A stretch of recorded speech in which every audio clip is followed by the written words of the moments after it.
Now to a developing story, a step closer to cracking the case. Detroit police announcing persons of interest are in custody in the death of a missing teen. Lawrence Dowl was last seen last Tuesday, his body discovered 2 days later in a cemetery. But as police dig deeper into the case, they are learning the victim may have been involved with some troubling other people. This as DPD cracks down on violent crime that's captured headlines this summer.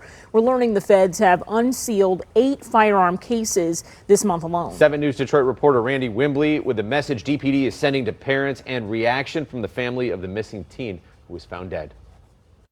And Lawrence Dowl's family tells me they're angry and devastated. News that persons of interest are in police custody is providing them with little comfort.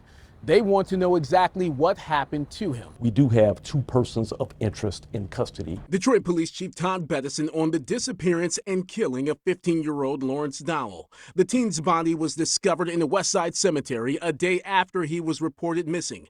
DPD says one of those persons of interest turned himself into another police agency on an unrelated case.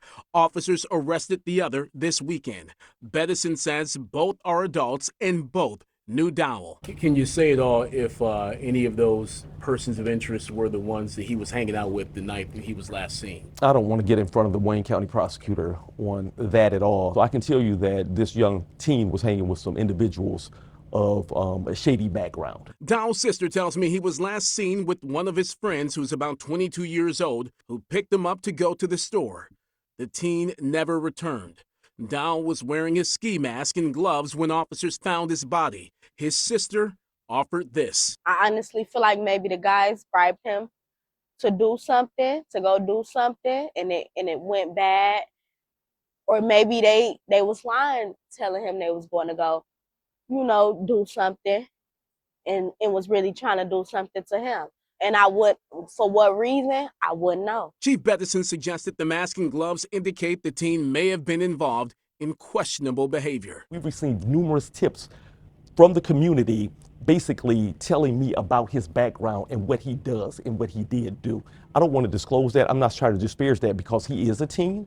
I hold the adults responsible. Dowl's death comes as DPD cracks down on reckless violence that oftentimes impacts city youth. He's working with U.S. Attorney Jerome Gorgon, who's assigning more prosecutors to gun crime and gang violence cases in Detroit, and urging parents to get more involved. We've already increased the fee schedule for parental responsibility tickets, but know where your kids are. Not only knowing where they are, know who they're hanging with. Right now, DPD is working to send a warrant to the Wayne County Prosecutor's Office for those persons of interest in Dowl's death. I'm Randy Wimbley, 7 News Detroit.